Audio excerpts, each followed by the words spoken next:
The brain glitch that makes you feel like a fake person. Your life looks right, but it feels fake, like you're performing your own identity. You hit the marks, people clap, and still there's that hollow echo. Is this me, or just the role? That feeling has a name: performance persona dissonance, or PPD, the brain glitch behind the fake person experience. I'll show you a 3-step deglitch protocol you can start today, grounded in solid psychology, identity, attachment, cognitive dissonance, explained simply. Here's the roadmap: what PPD is, why your brain created it, how to turn it off plus practice and relapse proofing. And watch for the one mistake in section 10 that keeps PPD stuck. Name the enemy, what PPD actually is. Let's name the enemy clearly, so your brain can stop fighting fog. Performance persona dissonance is the chronic gap between the self you perform and the self you actually experience. Not a one-off, I'm nervous at a party, but a baseline mismatch. Outside, you run high definition, polished, capable, strategically expressed. Inside, it feels low-res, muted, vague, and oddly distant from your own moments. Why does it feel like fraud, even when you're not lying about anything? The thing most people miss is that your brain confuses approval signals with safety signals. Early on, or through repeated social learning, your nervous system starts tagging, "They approve of me," as "I am safe." Over time, that shortcut quietly upgrades to "This must be who I am," so you can be completely competent, even kind, and still feel unreal. Because what's driving your choices isn't inner alignment, it's external readouts. The brain keeps asking, "Are we safe?" by scanning faces, metrics, and feedback, not your values, sensations, or needs. PPD has 3 layers that usually stack. Role performance. You enter roles that reliably get good responses. The expert, the caretaker, the entertainer, the stoic, the chameleon. Each role buys short-term relief. Emotional suppression. You downshift feelings that would complicate the role: doubt, anger, grief, even joy if it risks disapproval. Narrative management. You curate explanations that keep the role coherent. I'm just disciplined. I'm easygoing. I love being useful, even when your body disagrees. Here's the shortcut nobody teaches. Performance can be accurate and still feel unreal. You might truly be good at leading a meeting or supporting a friend. The unreality shows up when those actions are selected to prevent loss of approval rather than to express preference or principle. The reason this works, until it doesn't, is because approval is an intermittent reward. Some days you get the hit, some days you don't. Intermittent rewards wire fast. You end up pulling the same lever harder. Quick checks help you verify the pattern without pathologizing yourself. Do you dread unstructured time because there's nothing to perform? Do compliments feel like traps? Like if you accept them, you'll be forced to keep delivering at that level? Do you rehearse simple interactions or pre-write texts just to avoid a micro-moment of awkwardness? Do you feel a sharp panic right after you say something honest, even when it landed fine? Let me show you exactly how it plays out in a normal day. You wake up and instantly scan what room you're entering: work, family, friends. Your brain activates the relevant persona. You match tone, pick language, suppress disagreement. You get approval. The nervous system exhales. But because it wasn't your felt preference that guided you, there's a tiny separation inside. Repeat this enough times, and your internal monitor freezes. Others see crisp detail. You feel like you're buffering. Actually, let me back up and explain this better. Think of PPD as a perception loop. External cues flash: expectations, norms, algorithms, literal faces. Your persona activates automatically to buy safety. You get short-term relief. Long-term, though, the cost is disconnection from your internal signals. The longer you run the loop, the more your body learns it needs the loop to feel okay. That's why willpower alone fails. You can't outact a system designed to act. You need to change the metric of safety and retrain how your body recognizes it. The thing most people miss about the body piece: PPD isn't just cognitive. Your nervous system picks up habits. Shallow breathing, so you can talk without pausing. A tight jaw to swallow disagreement. A slightly frozen face to keep reactions neutral.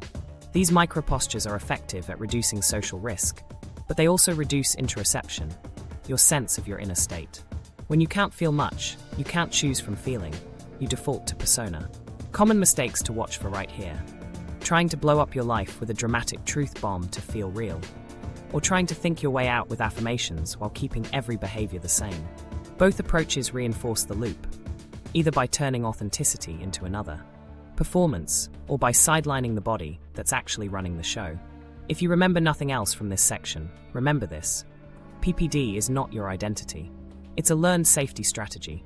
Learned strategies can be unlearned when you swap the metric from "did they approve" to "did I act in alignment with my values, even slightly?" That's the lever we'll pull in the protocol. Now, you might be thinking, but I need some level of performance to function. Jobs, families, social norms, these aren't optional. True, the goal isn't zero performance. It's reducing the invisible tax. You keep useful roles, but you drive them from choice, not fear. You stay socially skilled, but you stop letting the room decide who you are. Before we continue, a couple of quick self-tests you can try today.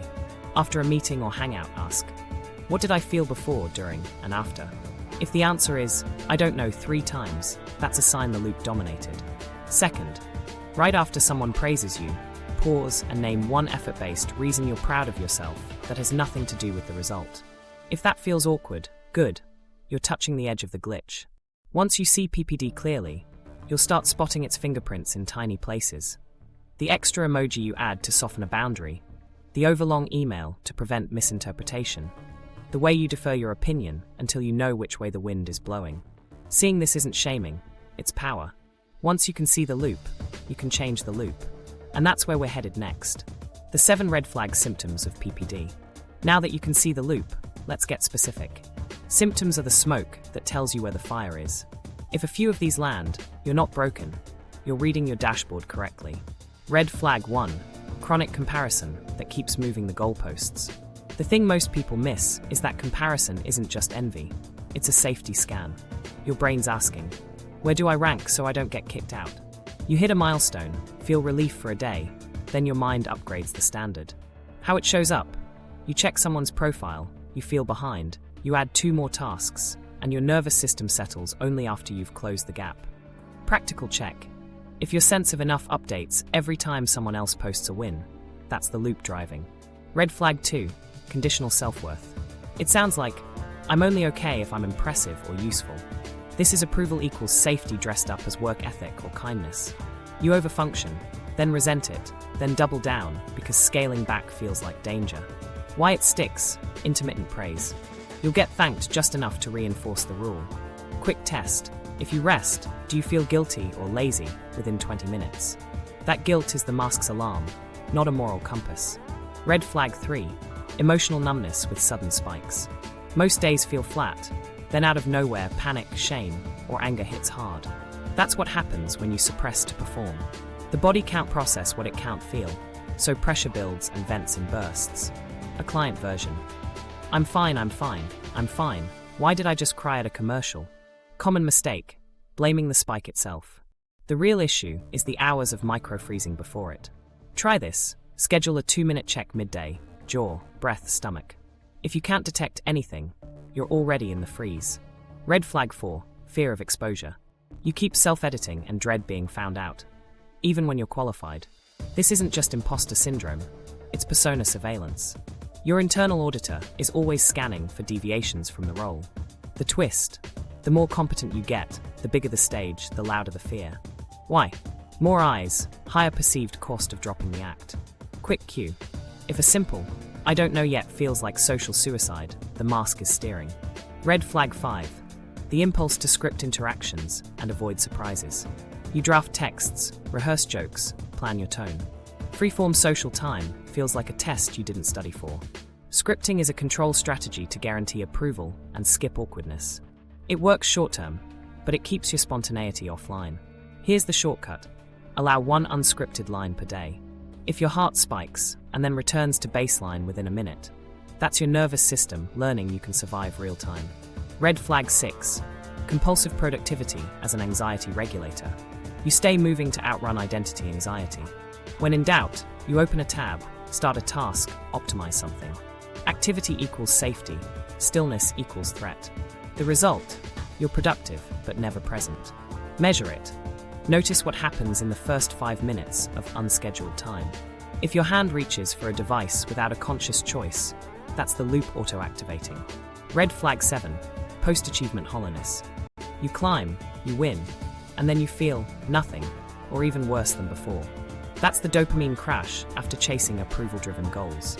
It's not that your goal was wrong. It's that your nervous system expected the win to fix the disconnection. It can't. The mask can collect trophies. It can't feel them. Quick repair. After a win, name one value you practice to get there. Patience, courage, curiosity. That reconnects effort with identity, which softens the crash. A few pattern notes so you can calibrate instead of catastrophize. These red flags often travel together. Comparison feeds conditional worth, which drives productivity, which produces numbness, which raises fear of exposure. Severity fluctuates with context. Certain rooms amp your masks, family gatherings, performance reviews, social media. Track context, not just symptoms. The absence of distress doesn't always mean you're free of PPD. Some people report fine as a baseline because numbness has become normal. The tell is how much energy you spend maintaining fine. Now, here's where most people mess up. They see these symptoms and either try to white-knuckle authenticity, oversharing to prove they're real, or they retreat and perfect the mask further. Both paths strengthen the loop. Instead, think of symptoms as signals for small reps. Each red flag gives you a doorway, a chance to practice imperfection, shift your metric, or set one clean boundary. Once you start recognizing these patterns, everything else clicks. You'll catch the extra emoji you add to buy warmth, the apology you type to prepay for a no, the way you delay sending a normal email because you're polishing safety. Don't shame it. Label it. That's the loop. Then do a 2-degree pivot toward alignment. Not a leap, a pivot. This next part separates beginners from pros, tracing the smoke back to the wiring. We've mapped the symptoms. Now we'll track how your brain learned to equate approval with safety in the first place, and why that glitch sticks until you retrain it. Why your brain created this glitch. You didn't wake up one day and decide to feel unreal. Your brain built this on purpose for safety. Start with the survival template. In conditional environments, homes, schools, teams, love or stability shows up when you meet terms. Be helpful, be excellent, be quiet, be entertaining. Your nervous system learns a simple rule. Approval means proximity. Proximity means safety. That's not vanity. That's biology doing math. When the cost of disapproval felt high, conflict, withdrawal, ridicule, your brain locked in the shortcut. Attachment learning sharpens the rule. If caregivers were inconsistent, preoccupied, or explosive, attuning to them became your superpower. You got good at reading micro-expressions, tone shifts, and timing your words. That skill kept you close, but it came with a hidden fee. You started using self-surveillance more than self-reference. The thing most people miss is how efficient this becomes. Hyper-attunement feels like kindness or professionalism, but under stress, it replaces inner guidance. Your body starts asking, "Who do you need me to be?" before it asks, "What do I need?" Now layer in cognitive dissonance.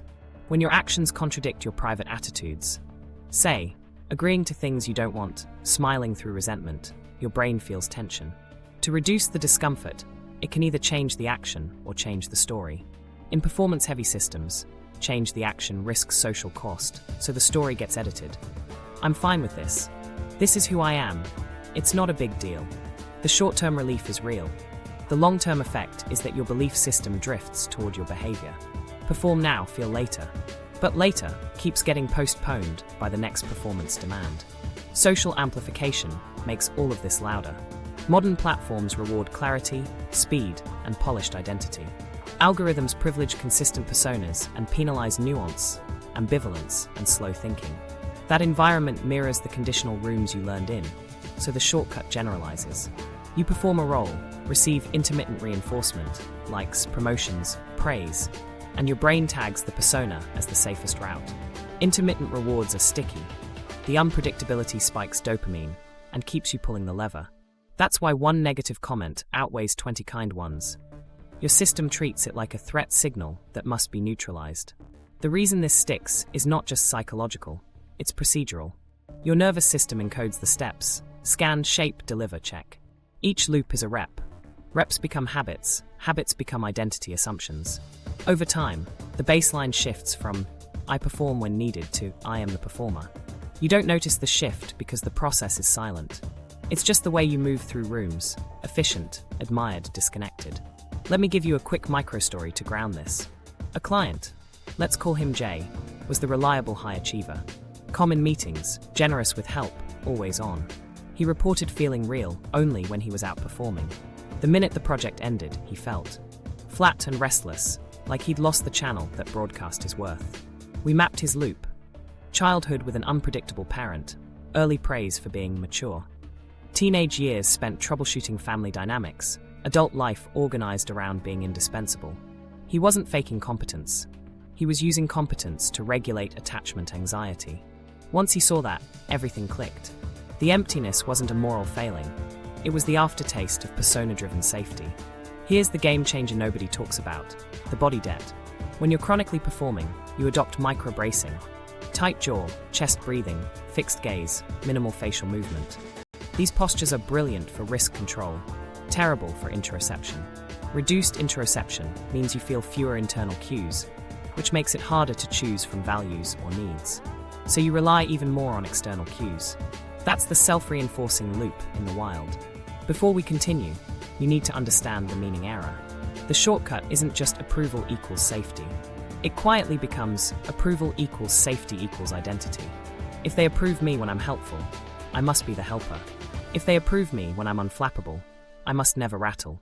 Each applause moment carves the mask deeper. That's why willpower stalls. You're not arguing with a thought. You're arguing with a survival rule. Now, why doesn't success fix it? Because outcomes don't rewrite the operating system that generated them. You can earn status using a mask, but status can't repay body debt or rebuild interoception. You collect proof you're good, yet your nervous system is still waiting for permission to rest. No trophy grants that permission. Only new reps do. Common mistakes here: pathologizing the skill, hyperattunement, strategic communication, composure. These are assets when they're choices. The problem isn't the tool, it's the monopoly. Another mistake is trying to quit the persona cold turkey. All or nothing flips trigger alarm, which drives a relapse into even tighter control. You don't yank the mask off, you learn to loosen the strap. If you remember nothing else, remember this: your brain created PPD because for a long time it worked. It lowered relational risk at a cost you couldn't see. Now you can see it, and that means you can reprice the deal. We'll keep the parts that serve you and retrain the rest, so safety comes from alignment, not applause. Next, we'll install an operating model that makes that doable in real life. The PPD Operating System, a simple model. Let's make this practical. Think of PPD like an operating system running in the background. Apps are your behaviors.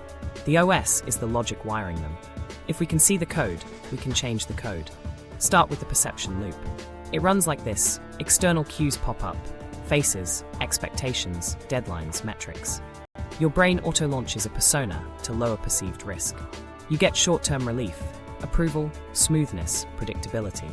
But there's a hidden side effect: long-term disconnection from your internal signals.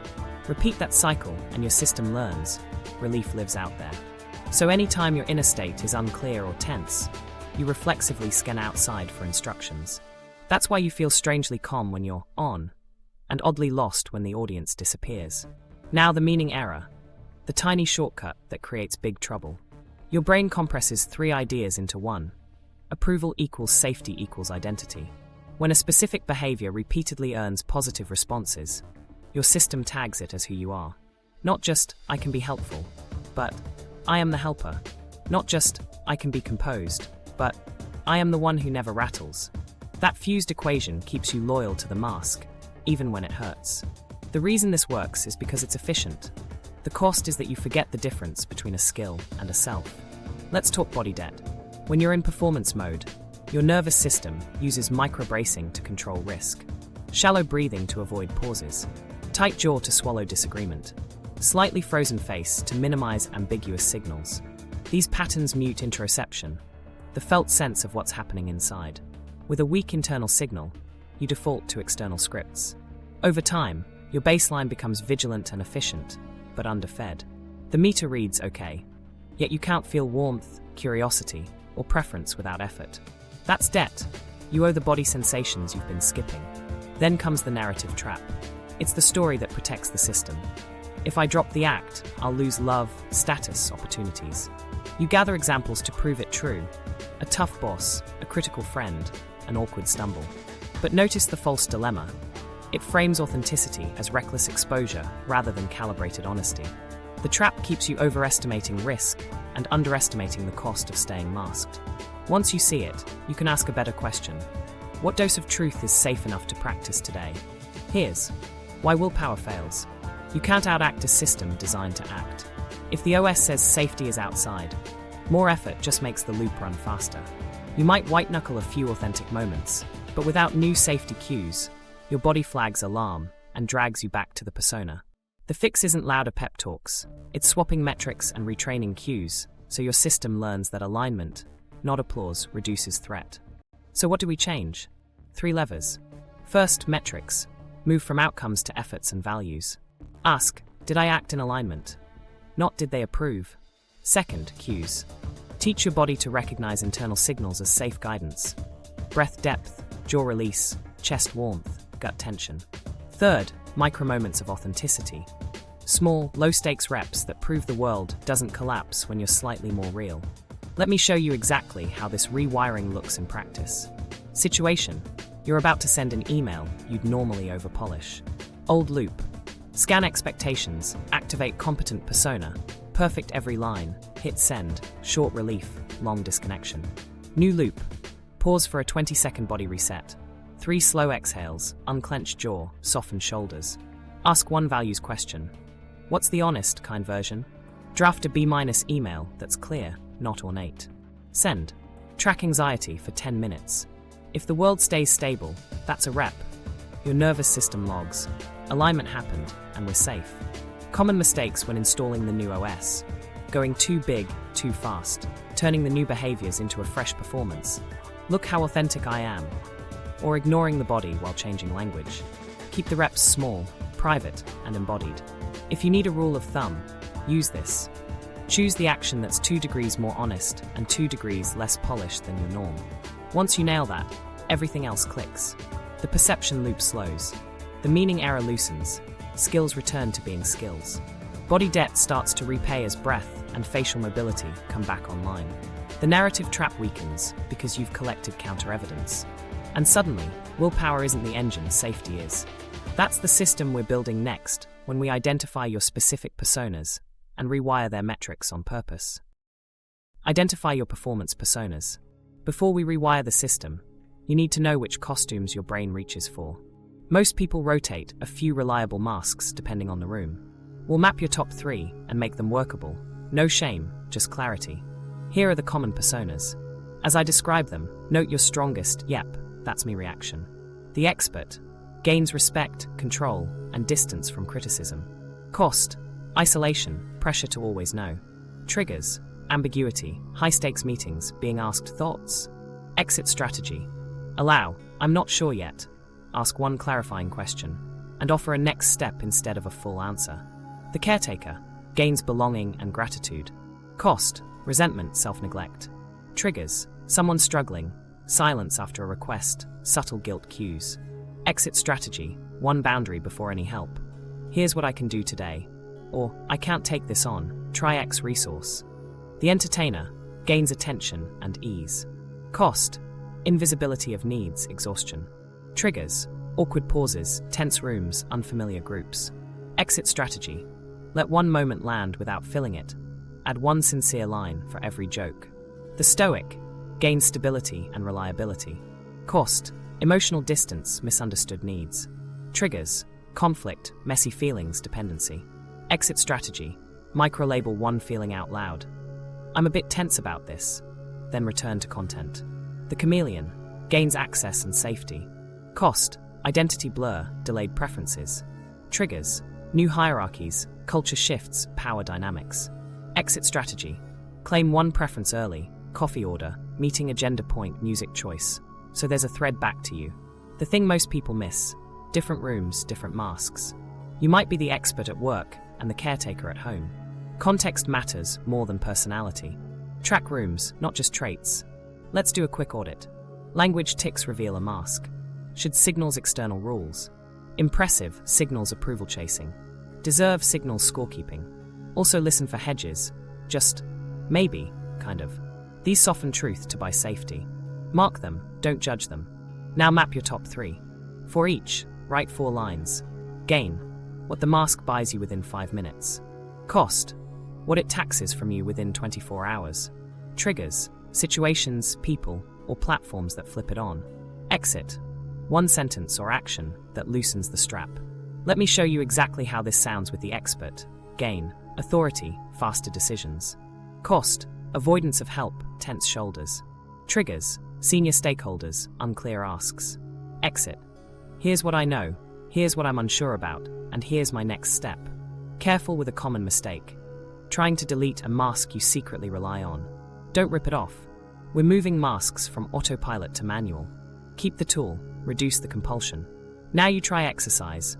5-line bios to expose tension points. Pick a persona and write a playful mini bio. I'm Jordan, the expert. People come to me when things get fuzzy. I speak in bullet points, rarely in I feel. I'm allergic to I don't know. Underneath, I'm scared of being ordinary. Do the same for the caretaker. I'm Alex, the caretaker. I clock other people's needs faster than my hunger. I pre-clean pain. I'm loved but rarely rested. Underneath, I'm afraid saying no will make love leave. One more for the chameleon. I'm Sam, the chameleon. I speak 5 dialects of small talk. I mirror fast so doors open. Later, I can't find my own voice. Underneath, I'm afraid my real preferences are inconvenient. If you feel a pang writing these, good. That's where the lever lives. The pang marks the cost you've been paying in silence. Before we continue, build your context map. Split a page into columns. Room, default persona, 1 exit line, 1 body reset. Example. Team stand-up expert, here's what I know and don't, exhale X3, relax jaw. Family dinner caretaker, I can't take that on, unclench stomach. Networking entertainer, 1 sincere line, roll shoulders. This turns awareness into actionable reps. Microstory moment. Last week, a client noticed she turned entertainer on in any tense silence. We practiced 1-line exits. I don't need to fill this. She tried it at lunch. Heart pounding, mouth stayed shut, shoulders softened. The conversation deepened without her tap dance. She walked away oddly energized. The difference? She chose the room instead of letting the room choose her. If you remember nothing else from this section, remember this. Your masks are skills, not selves. You don't need to destroy them, you need to drive them. Once your top 3 personas are on the map, we can retrain safety by practicing imperfection, swapping metrics, and setting 1 clean boundary. That's the deglitch protocol you'll start next. Deglitch step 1, the mediocre moment exposure. Now that your personas are on the map, we start repaying body debt with small, safe proof. The first lever is mediocre moment exposure. Why this first? Because PPD runs on perfectionism-fueled avoidance. The mask promises safety by eliminating risk. Imperfection breaks that association. When you survive a visible B-, your nervous system learns. Alignment happened, and we're still safe. That's the antidote. What is it exactly? Deliberate, low-stakes imperfection. On purpose, in public, without apology. We're not talking sabotage. We're talking good enough scent. Honest, not ornate. Clear, not flawless. The target is the moment you'd usually polish to buy approval. We'll send it at B- and watch nothing catastrophic happen. Here's how to run it this week. Pick 3 tiny reps. 1 written, 1 spoken, 1 relational. Written, send a routine email or message with 1 rough edge left in. A minor typo you'd normally fix. A shorter reply without the usual hedges. No, just checking. No, sorry for the delay if any. Subject line clear, body concise, done. Hit send. Put the cursor down. Your job is to observe your body for 10 minutes, not fix the world. Spoken. Voice 1 half-formed thought in a low-stakes meeting. Start with, I might say this badly, but here's my take. Then stop when you're done. No over-explaining, no rushing to smooth edges. Let the room react. Track your breath and heart rate. Your measure of success is not applause. It's that you stayed present through the discomfort. Relational. Offer 1 honest preference where you'd usually accommodate. I'd rather meet tomorrow. Let's keep this to 30 minutes. I'll pass on drinks, catch you next time. Keep it soft and closed. No apologies, no future pledging to make up for it. Then resist the urge to fill the silence. Common mistakes to avoid. Choosing high-stakes contexts like board presentations or fragile relationships. Pick environments where a wobble won't cost you much. Another mistake is signaling sabotage. Haha, sorry this is trash, which turns imperfection into a performance for approval. Don't pre-reject yourself. Also skip the post-send novel. explaining why you kept it short, why you're trying a new workflow, why you're tired. That's a mask rebuilding itself. The thing most people miss: you're not practicing sloppiness, you're practicing nervous system tolerance. The goal isn't worse work. It's to decouple "I feel a blip of anxiety" from "I must overperform to make it stop." Each B- rep is exposure therapy for the approval equals safety shortcut. Let me show you exactly how to score it. Use a -10 anxiety scale. Mark A right before the action. Send or speak. Mark A2 1 minute after. Mark A10 at the 10-minute mark. Most people see a spike at A2, then a drop by A10 if they do nothing to fix. That drop is your quick win. If your anxiety stays flat or rises, your rep was too spicy. Dial the difficulty down and try again. Here's a micro story. A student kept turning quick updates into essays. We picked one daily B- email, 3 sentences, no hedges. Day 1, sent, heart pounding, fingers hovering over undo. 10 minutes later, nothing exploded. Day 3, their manager replied, "Thanks, clear." The student laughed. They'd been polishing to buy the exact response they got from being concise. Before we continue, you need to calibrate difficulty. Use the 3x3 grid: low, medium, high discomfort crossed with low, medium, high risk. We live in the low discomfort plus low risk box first. Think internal team chat, a logistics text, a friendly coworker, a coffee order. Once your body learns the pattern, spike, survive, settle, you can step to medium discomfort, still low risk. The order matters. What does progress look like this week? Fewer drafts before send. Shorter answers without a follow-up paragraph. One honest line that makes your shoulders drop. A 5% faster recovery from small awkwardness. That's it. These are reps, not reveals. Now, you might be thinking, won't this hurt my standards? The reason this works is because standards and perfectionism aren't the same. Standards ask, is it fit for purpose? Perfectionism asks, will it prevent all disapproval? We're keeping standards and dropping the fantasy of universal approval. Ironically, most people's output gets sharper when they stop numbing anxiety with overwork. Watch for the sneaky relapse, turning mediocre moments into content, announcing them, collecting praise for being real, asking if you did it right. That pulls the metric back outside. Keep at least half of your reps private. No screenshots, no growth journey posts. Let your nervous system store the win internally. If you remember nothing else, remember this. Imperfect action is a nervous system exercise, not a personality change. 3 B- reps this week begin to rewrite "applause keeps me safe" into "small honesty is safe enough." Once that loosens, we'll install a new metric entirely, one that makes safety come from values instead of verdicts. That's step 2. To glitch step 2, the reverse mirror technique. Step 1, loosen perfection's grip. Now we swap. The metric that powers the loop. PPD hijacks worth through other people's eyes. Reverse mirror flips that lens inward so integrity, not applause, becomes your battery. The why is simple. If your nervous system keeps asking, are we safe? By scanning faces, you'll always chase changing targets. When you measure effort and alignment, you stabilize the signal. Approval becomes a bonus, not oxygen. What is it? For 7 days, you'll run an effort and intention log. Results are banned. You'll score 2 things daily: effort and values alignment, on 8 to 10 scale. Effort asks, given my capacity today, how much honest work or presence did I bring to what mattered? Alignment asks, did my actions match one chosen value? That's it. No outcome grades, no external comparisons, no crowdsourcing your score. Let me show you exactly how. Pick one value for the first 48 hours. Make it concrete.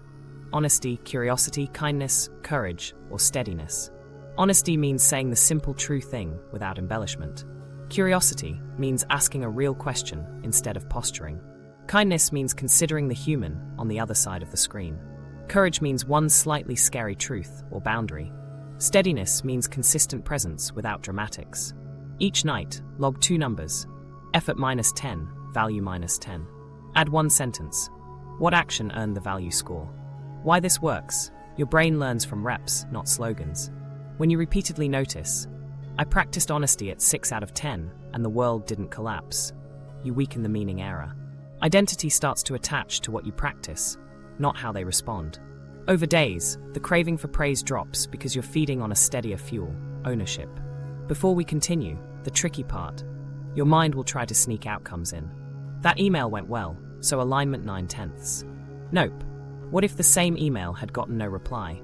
Would your alignment change? If it would, you're grading results, not values. Anchor the score to the action you controlled. Also, never outsource the number. The moment you ask someone, "Was that kind?" you've handed the mirror back. Here's a sample day so you can feel it. Morning, you send a concise, honest update without hedges. Midday, you ask one learning question in a meeting instead of pretending you already know. Afternoon, you tell a friend, "I'm tired, can we rain check?" Night log, effort July 10th. I showed up despite low energy. Value, honesty 8 out of 10, clear update, 1 direct boundary. No outcomes mentioned. That's a rep. Common mistakes to avoid, skipping the log on bad days. That's the old perfectionism, trying to turn the tool into a test. Low numbers teach the most. Inflating scores to feel good. You're not impressing a teacher. Precision beats ego. Stacking too many values at once. Pick one for 48 hours, then maybe add a second for the rest of the week. Quick win option if you're busy. Pick one micro value and measure only that for 48 hours. For example, curiosity. Rule: ask one genuine question in every conversation longer than 2 minutes. Score curiosity only. By day 2, you'll notice 2 things: less pressure to perform and smoother rapport without tap dancing. That's reverse mirror working in real time. Now you try structure for 7 days. Day 1 to 2, choose one value. 2-minute nightly log. No outcomes. Day 3 to 4, add a second value if the first feels stable. Keep effort scoring. Day 5, add a brief midday check. What value am I about to practice in this next task? Day 6, one private act of integrity, something aligned that no one will see. Don't tell anyone. Let your nervous system own it. Day 7, review your week. Circle 3 moments where you felt a tiny warmth or relief. That's your internal guidance coming online. The thing most people miss: private reps are rocket fuel. When no one knows, the identity shift can't be hijacked by applause. It's pure signal to your nervous system. We chose alignment because it matters to us. That's the opposite of the relapse trap you'll learn later: performing authenticity. Micro story: a viewer picked kindness as their value. They wanted to announce it and collect praise. We kept it private. Day 3, they wrote a brief, thoughtful note to a colleague they usually impress with long reports. No flourish, just a clear compliment. They logged it, told no one. They reported a small, surprising warmth on the walk home, no like button required. That warmth is the battery we're building. Troubleshooting: I can't tell if something was aligned. Use the 2% rule. Was it 2% truer than your default? If yes, count it. My effort is low because I'm exhausted. Good. Score honestly. Then credit micro effort. Resting on purpose can be aligned with steadiness. I forgot to log. Set a 2-minute timer with a dumb name. Mirror time. Keep it frictionless. Notes app, not a fancy journal. If you remember nothing else, remember this. Reverse mirror trains your system to treat alignment as safety. When alignment is safe, you don't need the room to stabilize you. That's freedom. With your internal power online, we'll anchor it with one boundary that proves it. Your authentic no is next. To glitch step 3, the authentic no anchor. With effort and alignment online, we need one clean boundary that proves you're not powered by approval anymore. This is your anchor, the authentic no. Why this matters is simple. Compliance fuels the mask. Every automatic yes tells your nervous system, safety lives in pleasing. A clean no flips the message. Safety lives in self-ownership. One firm, humane refusal can shift more wiring than 10 pep talks. What is it? You choose one recurring yes from fear and retire it this week. Not forever, not everywhere. One pattern, one context. The key is that it's a yes you give to avoid discomfort, not because it matches your values. Think weekly optional meeting you dread last minute. Can you just favors, free labor disguised as exposure? Emotional caretaking you didn't agree to, or the habitual sure to plans you don't want. Here's the structure: a soft, closed no that doesn't invite negotiation. Keep it short, specific, and kind. No over-explaining, no apologizing, no promising a future yes to buy back approval. 3 working scripts. Not for me. Feel free to proceed without me. I can't take that on. Here's what I can offer. Tiny, bounded option. Optional. Thanks for asking. I'm going to pass. Let me show you exactly how to deploy it. Step 1. Pick the target. Use the 80-20 lens. What small recurring yes drains you most for minimal value? Step 2. Pre-write your line. Speak it out loud until your mouth doesn't trip. Step 3. Run a 30-second body reset before you deliver. Exhale slowly, drop your shoulders, relax your jaw. Step 4. Send or say it once, then step away. No follow-up justification, no second message clarifying tone. Step 5. Log your anxiety curve for 24 hours and any outcomes that actually matter. Common mistakes to avoid: apologizing for existing. I'm so sorry, I know this is annoying. That teaches your body your needs are a problem. Another mistake is turning your no into a negotiation. I can't this time, but next week, I'll do double. That mortgages future energy to buy present approval. Also watch for hedging words. Just, maybe, I think, probably. They keep the door open, which invites pressure. The thing most people miss: you're not trying to win an argument, you're installing an anchor. The success metric is not whether they like it. It's whether you placed a clear boundary without self-abandonment. If someone pushes back, repeat the line once. If they push again, switch to the boundary loop. Not for me, feel free to proceed without me. Then stop. Silence is a skill. Let's talk timing. Choose low to medium stakes first. Decline the 4th meeting of the week, that's mostly status theatre. Bow out of the group chat obligation that eats an hour nightly. Say no to the weekend favor that keeps you from rest. As your body learns, I can say no and stay safe. You'll be ready for bigger contexts, scope creep with clients, chronic unpaid emotional labor, roles you've outgrown. Aha moment you'll likely hit. The sky doesn't fall. Relationships either recalibrate or reveal. People who benefit from your automatic yes may test the boundary. Neutral parties adapt faster than you expect. Supporters respect you more. Your nervous system registers reality. Alignment reduced threat. That's the anchor doing its job. Quick win challenge for today. Send one no message before you log off. Choose the smallest viable one. An optional call, a plan you're dreading, a request that drains you. Use the script, breathe, hit send, put the phone face down. Then, for 24 hours, track data, not stories. Did anything catastrophic happen? What physical tension released after an hour? How did sleep feel? Troubleshooting. I froze and said yes. No problem. Send a follow-up within an hour. Actually, I can't take that on. My earlier yes was premature. You're allowed to revise. They're upset. Validate impact without retracting boundary. I get that this is inconvenient. My capacity is still a no. I feel guilty. Expect it. That's persona alarm, not truth. Pair the no with one private act of kindness unrelated to the request. Make tea for yourself, tidy your space, text a sincere compliment to someone else. You're teaching your system that boundaries and care can coexist. Advanced tweak if you're ready. Pre-commit a no day. One day each week where you don't accept new optional commitments. When asked, you'll say, I don't add new commitments on day. This removes case-by-case bargaining and reduces cognitive load. Microstory. A manager I worked with kept accepting quick strategy chats that ballooned into unpaid consulting. We drafted a line. I don't do off-the-cuff strategy. Happy to schedule a paid session. Otherwise, I'll pass. First send, heart pounding. Response. One person vanished, 2 booked, 1. Said, respect. The manager felt a physical warmth they hadn't felt in months. Ownership. If you remember nothing else, remember this. The authentic no isn't aggressive, it's precise. You're not closing doors on connection. You're closing leaks that keep you from showing up real where it matters. One anchored no tells your nervous system. We choose, then we perform. That's the order we're locking in before we take this protocol into daily life. Daily integration, micro habits that keep you real. You've loosened perfection, swapped your metric, and dropped one clean no. Now we make it automatic with tiny, repeatable moves that lower your performance load before it builds. Think of these as maintenance reps, small, body first, and boring in the best way. Start with the 90-second body check before any social task, meeting, call, message, post. 3 moves, jaw, breath, shoulders. Unclench the jaw, then put tongue on the roof of your mouth to keep it soft. Exhale longer than you inhale 3 times. Roll shoulders back and down. The reason this works is it turns interoception back on. When your body reads safe enough, you don't need the mask to create safety. If you forget, pair it with a trigger you never skip. Opening Zoom, unlocking your phone, or clicking new email. Next, 1 vulnerable line per day.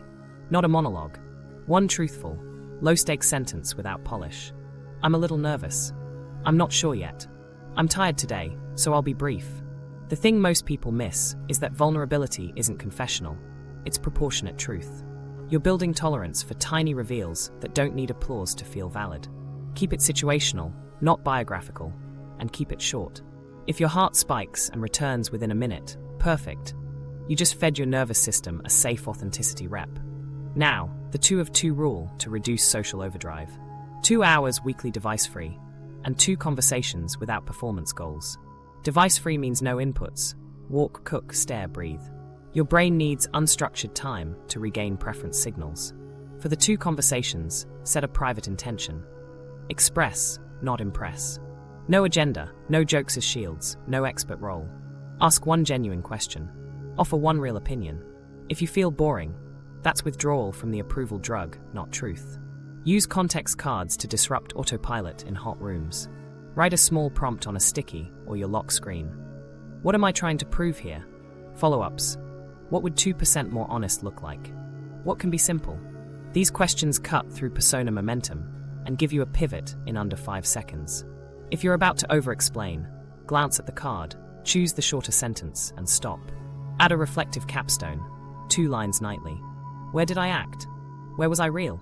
Keep it brutally brief. 1 instance for each is enough. This trains your brain to spot alignment reps so it can repeat them. If you're tempted to turn it into a diary, don't. Complexity is a relapse risk. The goal is noticing, not narrating. Let me show you exactly how a day can run. Morning, 90-second body check before your first message. You send a concise note, no hedge words.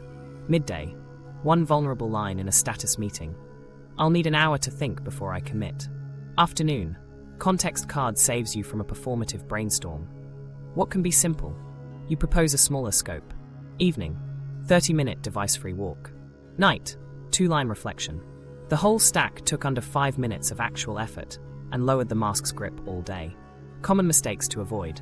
Stacking too many habits at once. Pick 2 this week. Body check plus 1 vulnerable line. Add the rest later. Turning micro-habits into a new performance. Announcing them. Seeking accountability for every step, chasing streaks. Keep at least half private. Choosing high-stakes contexts for reps. Practice in safe rooms first so your body logs authenticity equals safe enough. Troubleshooting. I forgot all day. Tie each habit to a cue. Zoom waiting room, calendar alert titled jaw, or a colored sticker on your laptop. My vulnerable line landed weird. That's okay. You're training tolerance, not outcomes. Next time, reduce intensity, not honesty. Device-free time felt restless. That's normal detox. Start with 20 minutes and increase. Bring a notebook to capture ideas, not doom scroll. A micro-story for motivation. Last month, a viewer ran the body check before every client call for a week and added 1 vulnerable line daily. By day 5, they noticed a small but steady warmth replacing the old post-call emptiness. Nothing dramatic happened. They just stopped bracing, spoke a little truer, and left each room with more of themselves intact. That's the point. Once these micro-habits settle, you'll feel fewer spikes, recover faster from awkwardness, and spend less energy managing your image. Progress brings backlash, though, especially from the part of you that believes performance equals safety. That dip is predictable, and we'll prep for it next. Rebuilding identity, from busy to builder. You've cut triggers and built walls. Now we lock it in by changing who you think you are at work. Busy was your costume, builder is your core. Builders score themselves by outcomes, speak in shipped evidence, and collect proof weekly. This is rah-rah, it's mechanics. Identity drives behavior. So we'll build a scorecard, swap language, bank evidence, and shift your social norms so the new identity sticks. Start with the new scorecard, the weekly Move the Needle review. Every Friday, 20 minutes. Open a blank page with 4 lines. Shipped outcomes this week. What enabled them? What blocked them? 1 bottleneck I'll remove next week. Shipped means visible output or decision. Doc sent, code merged, client aligned, file exported, draft delivered. Hours don't count. If you can't point to a thing, it isn't shipped. The reason this works is it trains your brain to hunt completions, not commotion. By the 2nd week, you'll feel the itch if your list is light. Good, that itch is your new compass. Now the language swap that rewires your self-story. Retire busy bragging and drama words. Replace I'm slammed, so behind, and crazy day with builder talk. I'm shipping, outcome locked, version sent, decision landed. When someone asks how you are, try, good, shipped 2 outcomes this morning, next block starts at 1:30. You're not flexing, you're calibrating your own attention. The more you say it, the more your brain expects it. Next is the evidence bank, because identity needs receipts. Create a simple doc or folder called Evidence Builder. Each time you ship, drop a line or a link. Title of the thing. Date. 1 sentence on impact. Example, Onboarding Script V1 2025-0211, Unblocked Design Review. Or Client Email, Aligned on Scope, Reduced Revisions. Scan it weekly. You'll see a stack of proof that you build, not buzz. That stack becomes your antidote on shaky days when the old busy self whispers, do more to look important. You'll answer, I ship. Let's make this social because norms beat willpower. Share outcomes with peers instead of hours. In stand-ups or updates, use a 3-line format, shipped, shipping next, blocked. Rally your team to stop busy bragging. If someone says, I'm drowning, respond with curiosity and a lever. What's the one outcome that would move the waterline? Want a 45-minute block on it? You're spreading builder culture by rewarding clarity and completion. Micro story, a client of mine flipped their week by changing what they posted. Before, back-to-back all day. After, shipped, roadmap V1 and contract edit. Next, spec draft by 3. Same workload, fewer hours, bigger moves. Their boss stopped asking for more meetings and started asking, what do you need to ship the next piece? That's status by impact in action. Let me give you a simple ritual that cements the shift. Before each focus block, read your identity statement out loud. I'm a builder. I ship version 0 fast. My day is scored by outcomes. Tape it near your screen, then write the 1-line outcome for the block. Speak the block script. For the next 60 minutes, my only job is X. That tiny call and response pairs identity with behavior. Over a week, it becomes reflex. Common mistakes to avoid. Vague scorecards, listing meetings or progress instead of shipped nouns. Quiet shipping, never sharing outcomes, then wondering why requests don't respect your blocks. Language drift, letting I'm so busy slip back because it gets sympathy. Evidence amnesia, shipping but not logging, so your brain forgets wins and remembers stress. Fixes are simple. Force nouns on the review. Post a 1-line ship when you finish a block. Ask teammates to call you out if you busy brag. Set a 2-minute alarm at day's end to drop links into your evidence bank. Here's the Now You Try sequence for the next 7 days. Today, write your identity statement and stick it on your screen. Tonight, schedule 1 impact block for tomorrow. Title it with the outcome. After tomorrow's block, post a 1-line ship and add it to your evidence bank. Friday, run the weekly, move the needle, review, and choose 1 bottleneck to remove next week. A quick note on setbacks. You'll have a day where the old pattern wins, too many pings, not enough shipping. Don't turn it into a story about you. Turn it into a system tweak. Which lever failed, input, options, or clarity? Which wall was weak, time, environment, or social? Adjust one thing and run the loop breaker again. Builders iterate the system. They don't litigate their self-worth. If you remember nothing else from this identity shift, remember this: outcomes build identity and calm. Every shipped version is a vote for I'm a builder. Stack the votes. Tell the story. Share the proof. Busy is loud while it's happening. Building is loud after it lands. Let the results do your talking. Rehooks and momentum builders. Quick checkpoint. If you run the loop breaker once today, you'll feel calmer and ship 1 thing. Coming up next, I'll give you a weekly rhythm that locks this in so you stop restarting from 0 every Monday. Rehook script you can use mid-video or midday. Stay with me. 2 minutes from now, you'll have 1 sentence that makes the next hour effortless. Then deliver the prompt. Write your 1 outcome sentence, say the wall script out loud, and start ugly. Viewers keep watching when they keep winning. Another rehook? Don't click away yet. Your next micro win is literally 1 sticky note. Right. For the next 45 minutes, my only job is X, stick it where your eyes land. Then single tab and go. The pattern is payoff, preview, right arrow, tiny action, right arrow, immediate traction. Now here S, where most people mess up with engagement, no pattern interrupts. Add tiny challenges that force attention back to the result. Try this 60-second challenge. Close all tabs except the doc you're shipping. Then comment, closed, to a buddy or your own notes. That one act snaps your brain to target. Common mistake callout. If you're nodding but not writing, you're learning without leverage. Grab a pen and draft your identity statement now. I'm a builder. I ship version 0 fast. My day is scored by outcomes. Say it once. Writing it cements it. Micro recap to keep momentum. Ground body, choose one outcome, build the wall, start ugly, log the win. That's it. Action beats anxiety because outcomes shrink uncertainty. The reason this works is you're trading infinite options for one clear finish line. Motivation nudge. This is where it gets fun. You'll watch one domino fall and the next becomes easier because your evidence bank grows. Remember, busy gives applause during, building gives applause after. We're playing for after. CTA breadcrumb for the next segment. Keep going a few more minutes and you'll get the weekly operating rhythm, the exact Friday-Monday cadence that turns this from a good day to a good quarter. Rehook you can paste into your calendar notes every 5-7 minutes. What's my one sentence, and have I started ugly yet?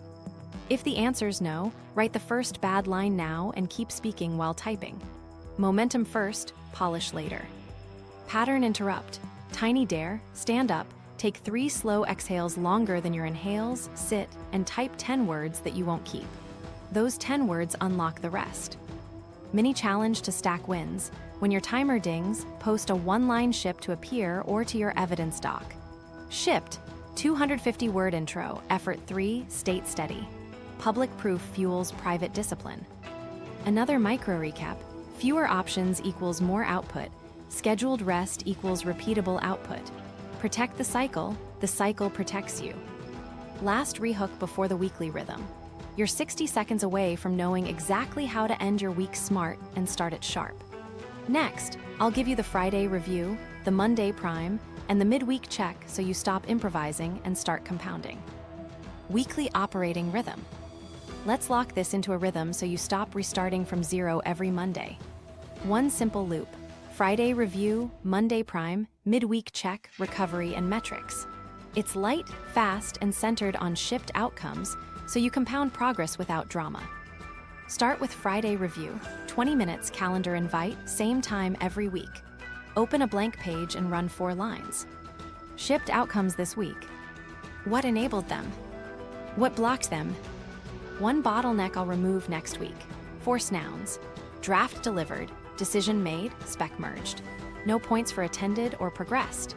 Then pick one bottleneck that if removed would free the most flow. A recurring meeting without an artifact, a missing template, a dependency that needs a deadline, or a vague outcome you keep postponing. Assign an owner, maybe you, and a due date next week. Close by scanning your evidence bank so your brain ends the week with proof, not stories. Now Monday prime, 25 minutes before you open chat. 3 moves, choose your big 3, schedule your blocks, announce your cadence. Big 3 are outcomes, not vibes. Ship onboarding script V1, draft Q3 roadmap outline, email client alignment with 3 decisions. Then place 2 deep blocks and 1 finish block for Monday and Tuesday. Title each with the outcome. Finally, post your status by impact note where your team sees it. This week's Big 3 list. Deep blocks 9, 30, 11, 00, 133, 00. Replies batched, shipping updates after blocks. You've just created time walls, clarity, and social expectations in one shot. Midweek check, 10 minutes on Wednesday. The question is not how busy am I? It's am I on track to ship the big 3? Adjust, don't add. If a big 3 is bloated, split it and lock the smaller outcome. If a meeting appears, trade it for a block the same day or the next. Kill a task, don't reshuffle. 1 deletion beats 5 reassignments. Capture any new priorities on a queue for next week unless they truly displace a big 3. If they do, explicitly demote something else. This protects the plan from scope creep, disguised as urgency. Recovery is non-negotiable. Plan deep rest on purpose, don't earn it by collapse. Choose one evening or a weekend block where you do 0 catch-up. Movement, sleep buffer, unstructured fun. If you lead a team, model it. Post your off window. Tired brains chase motion. Recovered brains choose outcomes. Treat recovery like a block with a start and an end so it doesn't get swallowed by scroll. Metrics make this real. Track 3 each week. Impact score, count shipped outcomes. Higher is better, but only if they're meaningful. Focus fidelity, number of deep blocks honored divided by scheduled blocks. Aim for 80% plus. Recovery quality, simple rating 1-5 on sleep, movement, and mental freshness. If your impact score dips while fidelity is high, your big 3 are too small or the wrong ones.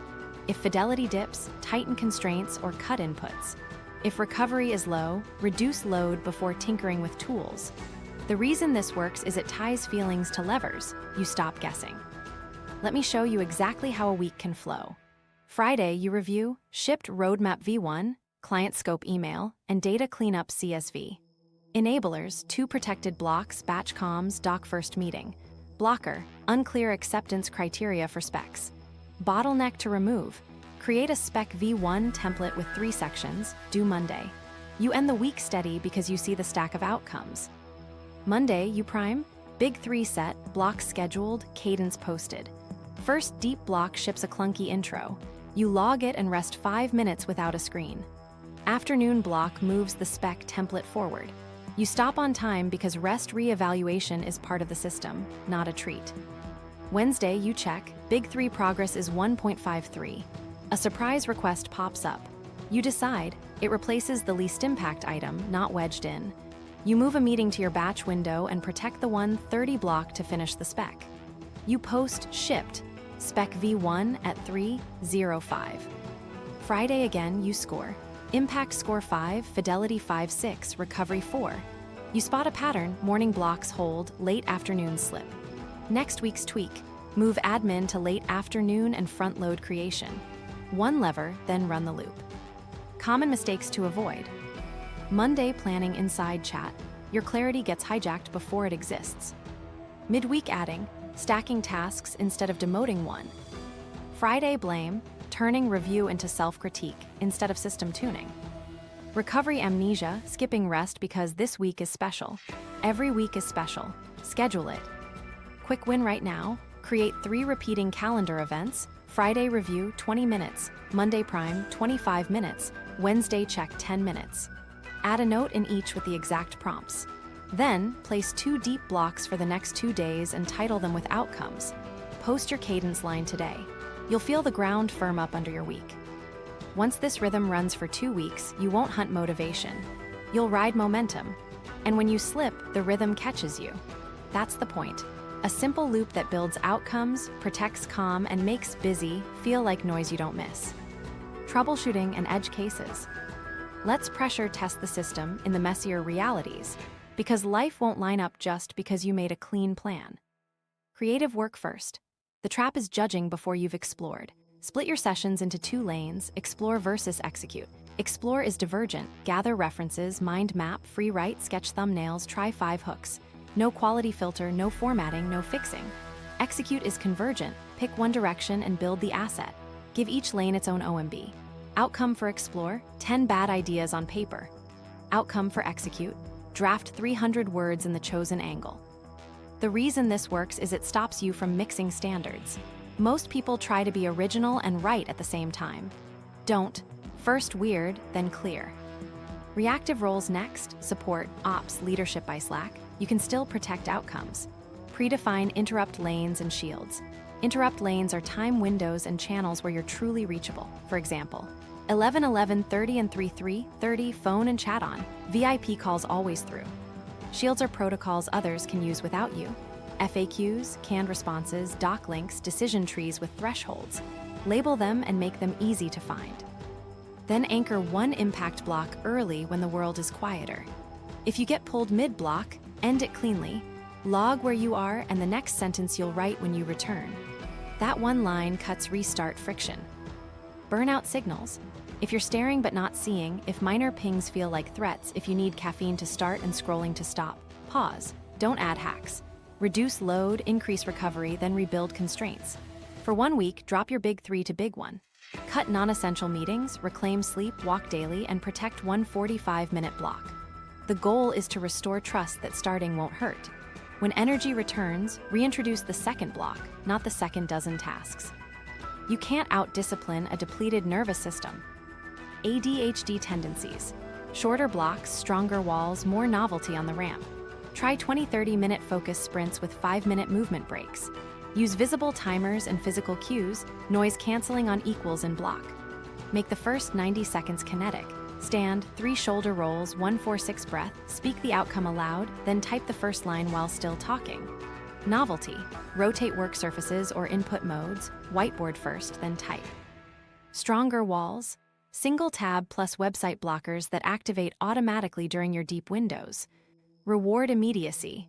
When the timer dings, step away and touch grass or water.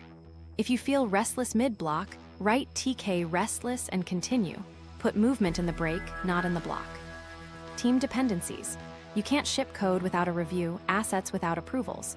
Use pre-shippable outcomes you fully control. Spec V1 ready for review, checklist drafted. Prototype clickable with 2 flows, decision doc with 3 options. When you hand off, include 1 question and a deadline suggestion. Blocking question, A or B.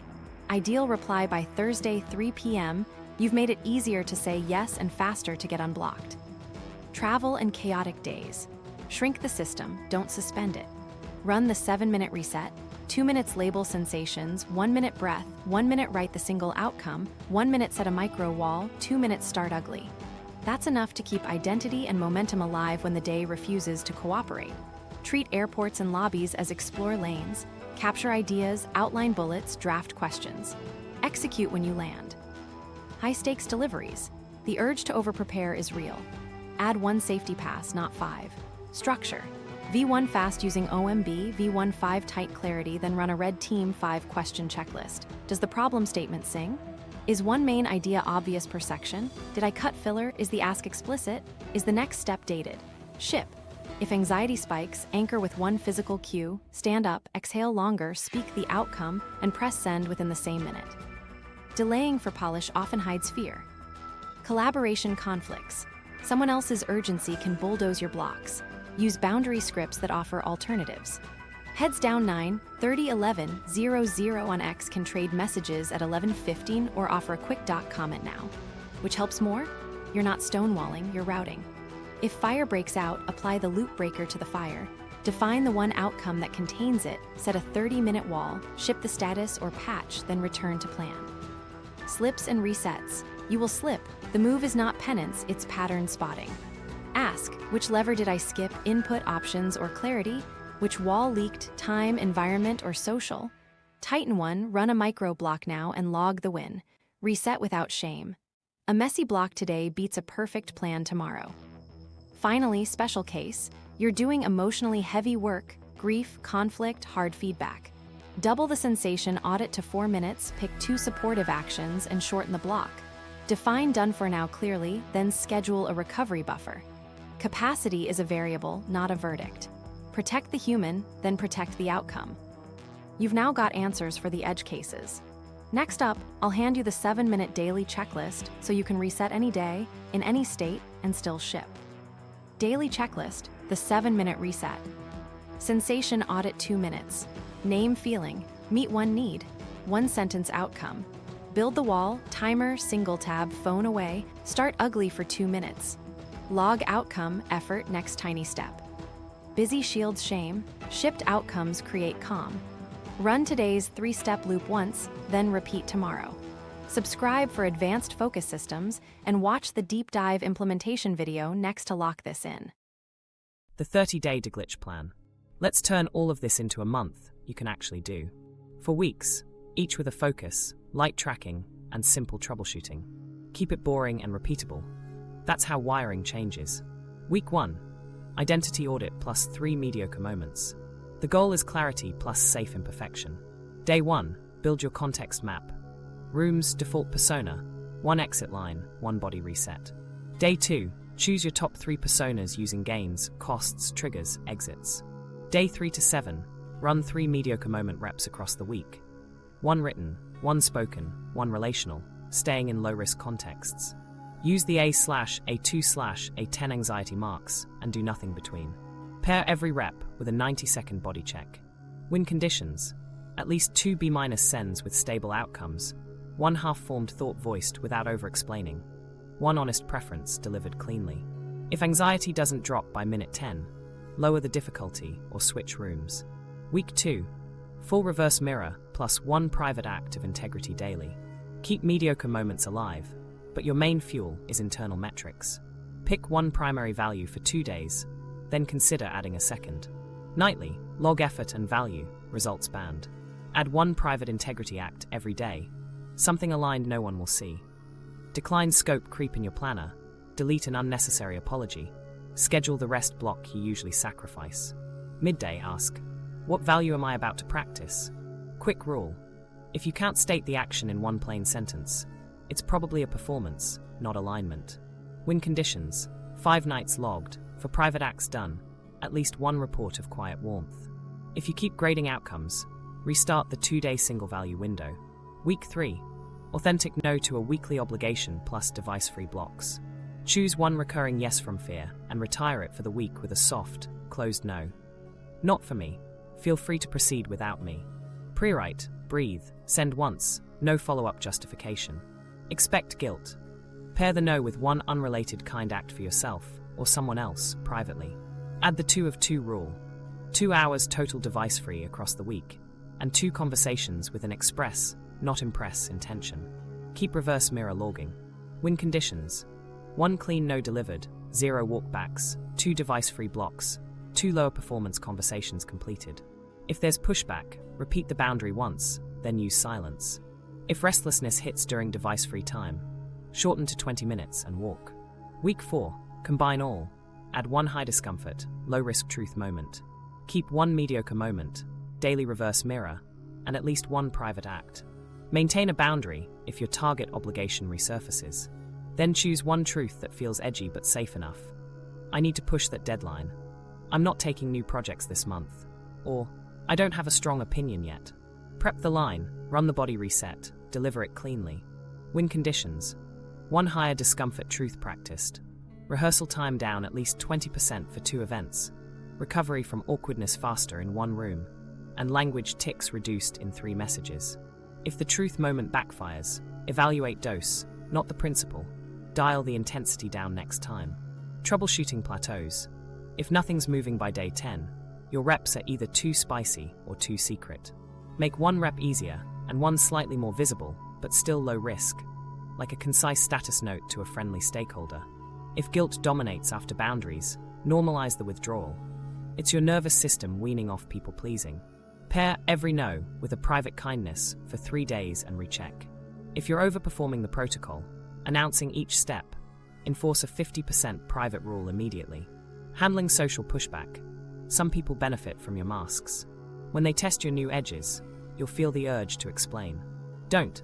Use the boundary loop once, then disengage. After, log effort and value. Remind your system that alignment, not approval, is the metric. If a relationship phrase, treat that as data about fit, not a verdict on your worth. Inner critic spikes, give it a job. Spot 1 sentence to simplify, or remind me to breathe. Critics calm when they're useful. If it attacks your identity, respond with facts. I practiced honesty in 2 actions today, and the world stayed stable. Graduation criteria. 3 consecutive days where being 2% more honest feels easier than acting. Not dramatic, just easier. You'll notice shorter emails, simpler no's, less rehearsal, and a warmer baseline. If you hit this by day 28 to 30, you've installed the new OS. If not, you're likely close. Extend weeks 3 to 4 another 7 days with the 50% private rule. What to keep on day 31? 1 weekly mediocre moment, nightly 2-minute reverse mirror, and a standing no day. That trio maintains the wiring. Then, when you're ready, layer the advanced scripts to reduce performance load while you talk like yourself. That's up next. Advanced tactics, social scripts that reduce performance load. You've got the system installed. Now let's give you language that makes authenticity easier in the moment. Think of these as pressure release valves, short scripts that lower performance load while keeping standards high. Use them as training wheels, then customize once your nervous system trusts the new way.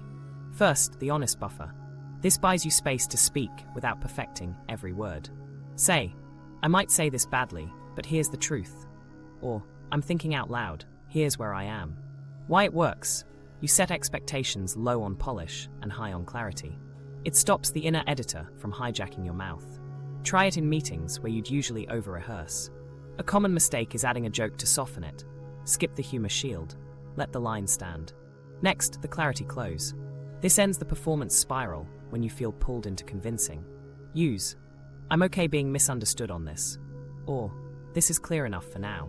That sentence tells your brain the metric is alignment, not universal agreement. It also signals to the room that you're done selling. If someone pushes, repeat it once. Then pivot. Next step, "I'll do X." You'll feel a drop in pressure the moment you decide you don't need to win. The pause permission is your anti-rush tool. Say, "Give me a second to think," or "I want to choose the simple version." Then actually pause. Breathe out, relax your jaw, finish the sentence. The thing most people miss is they ask for the pause and then fill it. Don't. Silence is not failure, it's processing. You'll notice better decisions and fewer backtracks. Now, the boundary loop. This protects your capacity without drama. Start with, "Not for me. Feel free to proceed without me." If they push, loop once. "Not for me. Feel free to proceed without me." If they push again, close it. "My plate's full. If priorities change, I'll let you know." You're calm, repetitive, and brief. The repetition does the heavy lifting, so you don't perform justification. The repair script helps when you notice you slipped into a mask. Say, "I overperformed there. Here's the real version." Then offer the cleaner truth, shorter, plainer, closer to your value. This turns a potential shame spiral into a rep. Keep it factual, not self-flagellating.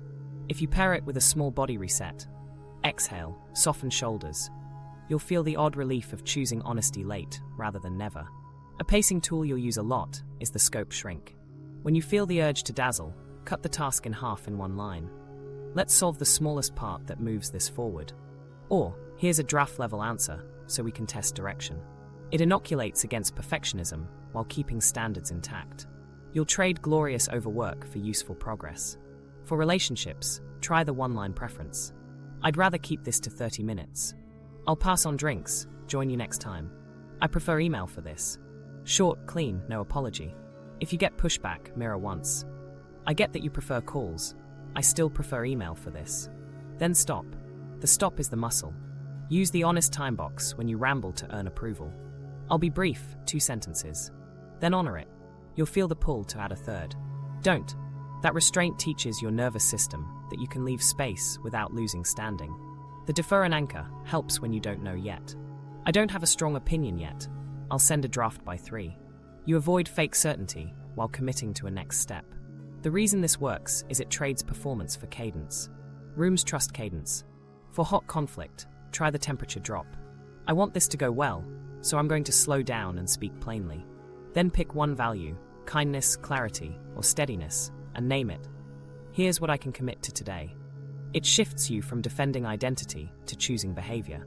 2 microscripts for email that cut polish. Remove just, quick, and sorry if. Replace with "Here's the update." And 1 bullet. End with, "If this works, I'll proceed." You'll see faster replies because you removed the performance padding. Finally, the exit line saves you from the entertainer reflex. When silence feels itchy, tell yourself silently, "I don't need to fill this." If you need a spoken version, "I'm good with a quiet moment while we think." That one sentence preserves energy you'd otherwise spend juggling reactions. Let me show you exactly how this stacks in a meeting. You open with the honest buffer. Thinking out loud. Mid-discussion, the pause permission buys 5 seconds, and you land the simpler idea. Someone misreads you. You deploy the clarity close. "I'm okay being misunderstood on this." A request creeps in. You use the boundary loop once. You realize you oversold a point. You run the repair script and move on. You end with the honest time box. 2 sentences, X and Y, done. You walk out with more energy than you brought in. That's reduced performance load in action. Mindset shifts that make authenticity. Stick. Replace impress with express. Trade prove for choose. Shift outcomes to ownership. Ask, "What did I practice?" Not, "What do they think?" Stop waiting for safety. Build safety by being real. 2% truer, repeatedly, becomes identity. Consistency, not spectacle. Key takeaway. Your fake person feeling is trainable PPD. Alignment, not applause, stabilizes you. Start now. 1 mediocre moment, and 1 authentic no today. Subscribe for the Advanced Authenticity series, then watch the Detachment versus DPDR video so you don't misdiagnose. Remember, don't perform authenticity, practice half of it privately. Appendix, sources, nuance, and cautions. Quick clarity on terms so we're on the same page. Performance Persona Dissonance is a teaching label I'm using to bundle patterns that psychology already describes across identity, attachment, and cognitive dissonance. The core ideas aren't new. The packaging is just simpler. When I say your brain equates approval with safety, that sits on attachment theory. Bowlby and Ainsworth's work on how early caregiving conditions teach our nervous system to monitor closeness, cues, and availability. When I talk about the tension you feel after acting against your values, that's classic cognitive dissonance.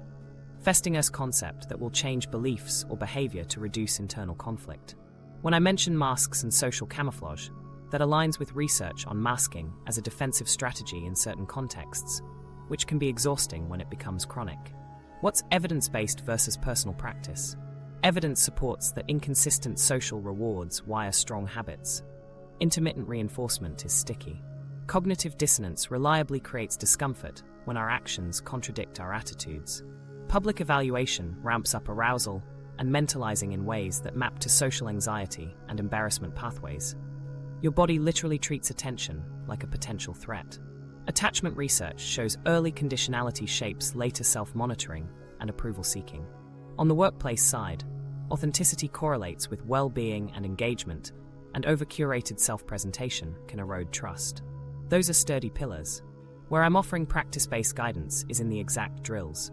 Mediocre moments, reverse mirror, the 50% private rule, the specific scripts. Those come from coaching and clinical informed practice patterns that line up with CBT, ACT, and behavioral exposure principles, but they're not pulled verbatim from a manual. They're built to be safe, graded exposures that retrain your meaning map. Alignment equals safe enough. If any drill feels too spicy, you downshift the stakes and keep the structure. A word on social media and modern context. Algorithms do reward polish and consistent engagement, which can amplify persona pressure. Your nervous system doesn't neatly separate a harsh comment from in-room rejection. Both ping the same threat circuits. That doesn't mean the internet is evil or that public vulnerability is wrong.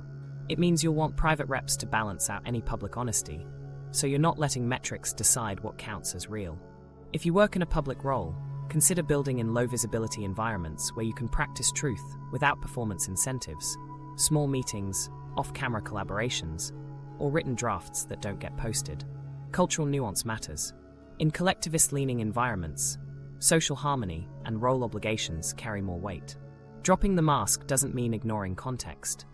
It means choosing authenticity that honors community. A clean, quiet preference. I'll keep this brief. Email works better for me. Often fits better than confrontational transparency. In highly individualist settings, the trap flips. Authenticity can get monetized or used as a license to overshare in ways that backfire relationally. The rule of thumb is proportionate truth. Say the simplest true thing that serves the task and relationships. Private integrity can carry more load where public bluntness would cause unnecessary rupture. Workplace realities.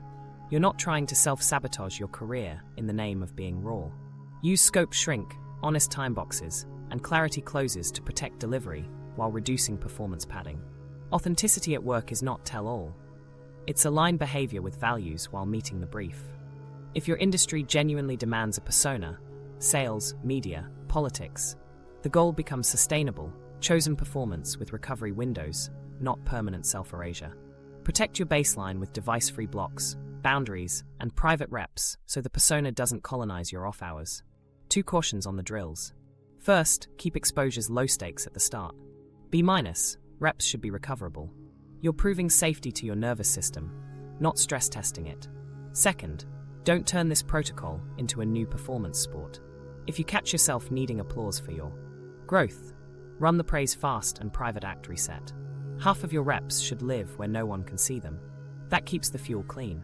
If symptoms worsen, more panic, persistent derealization, major depressive signs, compulsive checking, pause the exposures and get support. Use treatments that match the pattern. CBT for perfectionism and social anxiety. ACT for values and diffusion. Attachment-focused work if early conditionality is loud. Trauma-informed modalities if you've got triggers and body surges tied to memories. Neurodiversity-affirming support if long-term masking and sensory load are part of your picture. None of that means you failed this process. It means you're tailoring the plan to the actual engine. Limitations? Sure.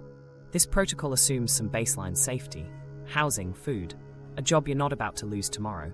If you're resource-strapped, authenticity may need tighter boundaries and more private reps to avoid social costs. Also, identity isn't static. Intersectional pressures change how masks function. Some masks are pragmatic armor in unsafe spaces. The work then becomes choosing when and where to unmask, and building islands of safety that let you be seen on your terms. What's the shortcut nobody teaches? Consistency beats catharsis. Small, boring, repeatable reps rewire faster than dramatic reveals. 3 5-minute wins a day will outgrow a single viral, authentic post every time. If you remember nothing else from this appendix, remember this. Measure what you control, effort, alignment, boundaries, and keep at least half of it private. That's how you make authenticity a nervous system habit instead of a brand.